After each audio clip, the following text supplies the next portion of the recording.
Hello dear student, welcome to our channel. चलिए आज का लेक्चर स्टार्ट करते हैं और आज का लेक्चर है हमारा लेक्चर नंबर 18 जो है qualitative characteristic of accounting information. तो सबसे पहले मैं आपको बताऊंगा कि अकाउंटिंग इंफॉर्मेशन क्या होती है, तब आपको ये टॉपिक काफ़ी अच्छे से समझ में आ जाएगा।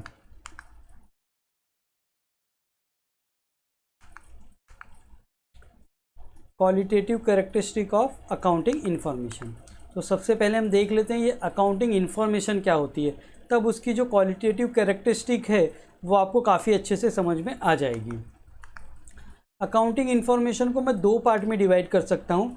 फर्स्ट पार्ट को मैं बोलूँगा फाइनेंशियल रिजल्ट, और जो दूसरा पार्ट है हमारा उसे हम बोलेंगे फाइनेंशियल पोजीशन। फाइनेंशियल रिजल्ट का मतलब होता है प्रॉफिट एंड लॉस अकाउंट या फिर ट्रेडिंग अकाउंट या फिर दोनों, प्रॉफिट एंड लॉस अकाउंट और ट्रेडिंग अकाउंट दोनों को मिला के आप बोल सकते हो it is a financial result. Financial position में हमारा आता है balance sheet. Profit and loss account और ट्रेडिंग अकाउंट में हम क्या रिकॉर्ड करते हैं, एक्सपेंस और इनकम। उसी तरीके से बैलेंस शीट में हम क्या रिकॉर्ड करते हैं, liabilities and assets. Income, expenses और इनकम तो आपको पता ही है। लायबिलिटीज़ एंड असेट्स में क्या है, लायबिलिटी मीन्स जो पेमेंट हमें इन फ्यूचर करना पड़ सकता है। असेट्स का मतलब है कि जो बिजनेस में आपके पास असेट्स है जिसको यूज़ करके आप प्रोडक्शन करते हो और वो असेट्स का आप यूज़ करोगे मोर देन 1 ईयर। असेट्स एक और असेट्स आपका होता है जिसे हम करंट असेट्स बोलते हैं। उस असेट्स का मतलब ये होता है कि आपको किससे कितने पैसे लेने हैं, हम उसको वहाँ पे करंट असेट्स में रिकॉर्ड करते हैं।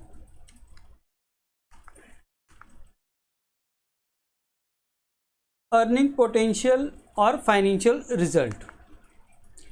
जैसा कि मैंने आपको बताया कि फाइनेंशियल रिजल्ट का मतलब होता है प्रॉफिट एंड लॉस अकाउंट। तो प्रॉफिट एंड लॉस अकाउंट किस तरीके से बनाते हैं, जस्ट मैंने आपको यहाँ पे एक सैंपल बना के बताया है। आपको ज़्यादा इसमें सोचने की ज़रूरत नहीं है, बस ये आप स्टेटमेंट देख लीजिए कैसे बनता है, ये किस तरीके से बनता है। इसके ऊपर काफ़ी क्वेश्चन हम आगे आने वाले लेक्चर्स में करने वाले हैं। तो जो हमारा प्रॉफिट एंड लॉस अकाउंट या फिर ट्रेडिंग अकाउंट बनता है उसमें दो साइड होते हैं, एक डेबिट साइड होता है हमारा और एक होता है क्रेडिट साइड। डेबिट साइड में हम क्या रिकॉर्ड करते हैं, एक्सपेंसेस, और क्रेडिट साइड में हम रिकॉर्ड करते हैं इनकम। सपोज आपने सेल ऑफ गुड्स किया 1 लाख का और उसमें कुछ आपके एक्सपेंसेस हुए हैं, जैसे रॉ मटेरियल परचेज है 40,000, सैलरी है 20,000, रेंट है 10,000, इलेक्ट्रिसिटी बिल है 10,000। इनका अगर हम टोटल करते हैं 40 + 20 + 10 + 10 = 80,000। तो 1 लाख में से आपका 80,000 का अगर खर्चा हुआ है तो आपका प्रॉफिट कितना हो जाएगा, 2,000। तो प्रॉफिट एंड लॉस अकाउंट हम बनाते हैं to find the net profit of the business. उसी को हम क्या बोलते हैं, फाइनेंशियल रिजल्ट। अभी आप ऐसे याद रखिए, रिजल्ट मतलब एग्ज़ाम देते हैं तो रिजल्ट क्या आता है, पास या फिर फेल। वैसे ही आप अगर बिजनेस कर रहे हो तो रिजल्ट क्या आने वाला है, या तो प्रॉफिट या तो लॉस आएगा। तो यहाँ पे मैंने एग्जांपल दिया है आपका प्रॉफिट का, तो यहाँ पे प्रॉफिट 20,000 है। तो इस स्टेटमेंट को बनाना ही हम क्या बोलते हैं, financial result. Financial position. Financial position का मैंने बताया आपको लायबिलिटी और असेट साइड। लायबिलिटी साइड मतलब जो पैसे आपको देने हैं, और असेट साइड मतलब जो फिक्स असेट्स है वो तो आपका असेट्स है जिसको यूज़ करके आप प्रोडक्शन करते हो। करंट असेट्स में क्या क्या आता है, जैसे एग्जांपल के लिए मैं बता रहा हूँ, कैश आता है, कैश बैलेंस आपके पास कितना है, बैंक में आपके पास कितना बैलेंस है, डेटर्स जो हैं जिससे आपको पैसे लेने हैं, जिनको आपने गुड्स सेल किया क्रेडिट पे, उनसे कितने पैसे लेने हैं, उन चीज़ों का इन्फॉर्मेशन यहाँ होता है। तो ये साइड हम बोलते हैं लायबिलिटी साइड, और ये साइड जो हमारा होता है असेट साइड, और उसका टोटल हम इस तरीके से लिखते हैं। तो ये हमारे फाइनेंशियल पोजीशन के बारे में बताता है। अब हम देखने वाले हैं characteristic of accounting information.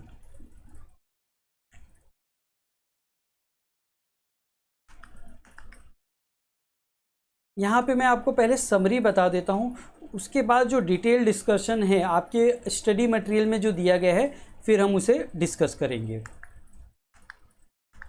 Qualitative characteristic को 4 पार्ट में डिवाइड किया गया है। फर्स्ट पार्ट जो है उसे हम बोलते हैं रिलायबिलिटी। दूसरा पार्ट जो होता है वो होता है हमारा रेलेवेंस।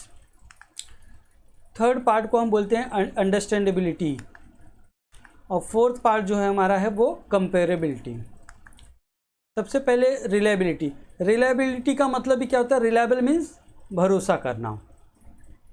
तो judgement about the earning potential and financial position, उसे उसका जजमेंट मीन्स जो अभी मैंने आपको प्रॉफिट एंड लॉस अकाउंट और बैलेंस शीट बताया उसका जजमेंट लगाना। तो फर्स्ट पॉइंट है आपका रिलायबिलिटी। आप जज करो कि आपने जो फाइनेंशियल इन्फॉर्मेशन बनाए हैं वो कितने एक्यूरेट हैं और उससे आपको क्या क्या यूज़फुल इन्फॉर्मेशन मिल सकते हैं। सेकेंड पार्ट है हमारा रेलेवेंस का। Prediction about the outcome of past present and future events और to confirm the correct expectation. इसका मतलब ये है कि जो भी आपके फाइनेंशियल इन्फॉर्मेशन है उसका यूज़ करके आप क्या कर सकते हो, प्रिडिक्शन मीन्स फ्यूचर को एक्सपेक्ट कर सकते, एक्सपेक्टेशन जो लगाते हैं ना फ्यूचर का, कि मुझे फ्यूचर में कितना प्रॉफिट हो सकता है या फिर मुझे सेल्स कितना इंक्रीज़ करना चाहिए अपने बिजनेस का ग्रोथ करने के लिए, तो वो सब एक्सपेक्टेशन है वो आप कर सकते हो। अंडरस्टैंड। अभी ये जो रिलायबिलिटी और रेलेवेंस है इन दोनों को अगर हम ज्वाइन कर दें तो इन्हें हम बोल सकते हैं it is a primary quality. Means सबसे जो प्राइमरी क्वालिटी है वो क्या है, रिलायबिलिटी एंड रेलेवेंस है फॉर अकाउंटिंग इंफॉर्मेशन। अब हम देख लेते हैं understandability. Understand the accounting significant means accounting जो भी आपने किया है, जो भी आपने profit and loss account, trading account और बैलेंस शीट बनाया उसका इंपॉर्टेंस आपको यहाँ पे समझ में आएगा। कंपेरेबिलिटी। कंपेरेबिलिटी का ये मतलब होता है decision maker can make comparisons among alternatives. Means जैसे अगर आपके खुद के बिजनेस का आप कंपैरिजन करने चाहते हो कि इस साल मैंने कितना बिजनेस किया और इन फ्यूचर में या तो लास्ट ईयर मैंने कितना ये क्या किया था सेल्स, तो अगर आपको सेल को या फिर प्रॉफिट को कंपेयर करना है तो अकाउंटिंग इन्फॉर्मेशन का यूज़ करके आप क्या कर सकते हो, उसे कंपेयर कर सकते हो। अब ये जो 4 पॉइंट्स मैंने आपको बताए हैं इसको ही हम अब डिटेल्स में थोड़ा यहाँ पे देख लेते हैं जो कि आपके स्टडी मटेरियल में है। फर्स्ट पॉइंट है हमारा reliability of the accounting information. First point है हमारा reliability is describe as one of the 2 primary qualities that is reliability and relevance. Means मैंने आपको बताया था रिलायबिलिटी एंड रेलेवेंस जो है प्राइमरी क्वालिटी है, तो रिलायबिलिटी उसमें से एक है that make accounting information useful for decision making. तो अगर आपका जो अकाउंटिंग इन्फॉर्मेशन है वो काफ़ी रिलायबल है तो आप क्या कर सकते हो, उसके बेसिस पे आप अकाउंटिंग इन्फॉर्मेशन या फिर डिसीजन मेकिंग कर सकते हो, अपने बिजनेस के डिसीजंस ले सकते हो, बिकॉज आपने जो प्रॉफिट एंड लॉस अकाउंट और बैलेंस शीट बनाया है वो एक्यूरेट है। द नेक्स्ट पॉइंट है हमारा reliability. Reliable information is required to form judgement about the earning potential and financial position of a business firm. ये क्या है कि आप जजमेंट भी कर सकते हो किसके बारे में, balance sheet profit and loss के बारे में। थर्ड पॉइंट है हमारा some information some item of information presented in an annual report may be more reliable than other. Means जो भी आप फाइनेंशियल इन्फॉर्मेशन प्रोवाइड करते हो उसमें से कुछ इन्फॉर्मेशन मोर रिलायबल हो सकते हैं, कुछ लेस रिलायबल हो सकते हैं। जैसे कि for example information regarding plant and machinery में be less reliable than certain information about current assets because of differences in uncertainty of realisation. इसका मतलब ये है कि सपोज़ आपका बैलेंस शीट है, बैलेंस शीट में असेट साइड में आप 2 इन्फॉर्मेशन रिकॉर्ड करते हो।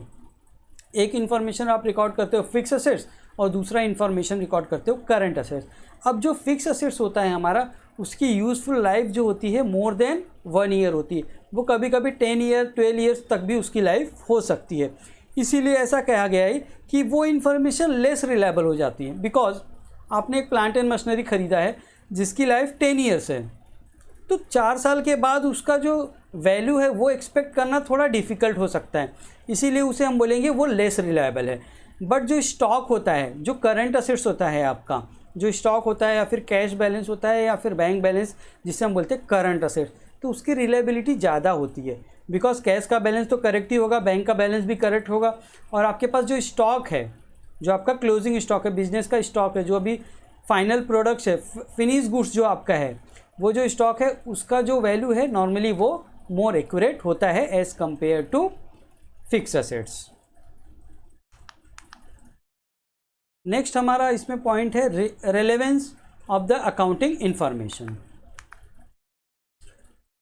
Relevance accounting information must be capable of making a difference in a decision by helping user to inform prediction about the outcome of past, present and future event or to confirm or correct expectation। इसका मतलब है, relevance का मतलब यहाँ पे है कि जो भी आपका अकाउंटिंग इन्फॉर्मेशन है उसको यूज़ करके आप क्या कर सकते हैं, फ्यूचर को प्रिडिक्ट करके अपने डिसीजन को ले सकते हैं। नेक्स्ट पॉइंट है इसमें, the accounting information related by the book of accounts and financial report must be relevant. तो जो भी आपका अकाउंटिंग इंफॉर्मेशन है वो रेलेवेंट होना चाहिए। नेक्स्ट है इसमें understandability of the accounting information. Understandability is a quality of information that enables users to understand accounting significant। accounting significant का मतलब आप ये बोल सकते हो accounting की importance। next point है इसमें, the benefit of information may be useful to a wider circle of user। तो जो पहला पॉइंट में ये था कि जो अकाउंटिंग इंफॉर्मेशन होती है उनका जो सिग्निफिकेंट है आपको वो समझ में आता है कि अकाउंटिंग की इम्पोर्टेंस को समझ में आता है, उसको अंडरस्टैंडेबिलिटी समझ में आती है आपको, एक तो वो इम्पॉर्टेंट हो गया। दूसरा पॉइंट ये है यहाँ पे अकाउंटिंग इन्फॉर्मेशन जो होती है उसको वर्ल्ड वाइड यूज़ किया जाता है। नेक्स्ट है आपका point comparability. Comparability of the accounting information. Decision maker can make comparison among alternatives with the help of financial information. जैसा कि मैंने आपको ऑलरेडी बताया है कि जो आपके अकाउंटिंग इन्फॉर्मेशन है, आपका पास्ट फाइनेंशियल स्टेटमेंट जो है, past profit and loss account balance sheet है, उसको आप क्या कर सकते हो, करंट ईयर के परफॉर्मेंस से कंपेयर कर सकते हो, ताकि आपको जो आपके स्ट्रेंथ है, वीकनेसेस है, उसको फाइंड आउट करके आप क्या कर सकते हो, अपने बिजनेस को ग्रो कर सकते हो। अल्टरनेटिव कंपेरिजन में make profitable output for the organisation. For example, determine relevant financial strength and weaknesses and prospects for the future between two or more firms or between periods in a single firm। Means आप क्या कर सकते हो, आपके जो competitor हैं उनके भी फाइनेंशियल इंफॉर्मेशन को क्या कर सकते हो, कंपेयर कर सकते हो अपने फाइनेंशियल इंफॉर्मेशन से और उसका यूज़ कर सकते हो, या फिर अपने बिजनेस के सेम बिजनेस के आप पास्ट ईयर जो परफॉर्मेंस है उसको कंपेयर करके उसका यूज़ कर सकते हो। Thanks for watching our video. Hope आज का वीडियो आपको समझ में आया होगा। मिलते हैं हमारे नेक्स्ट लेक्चर में।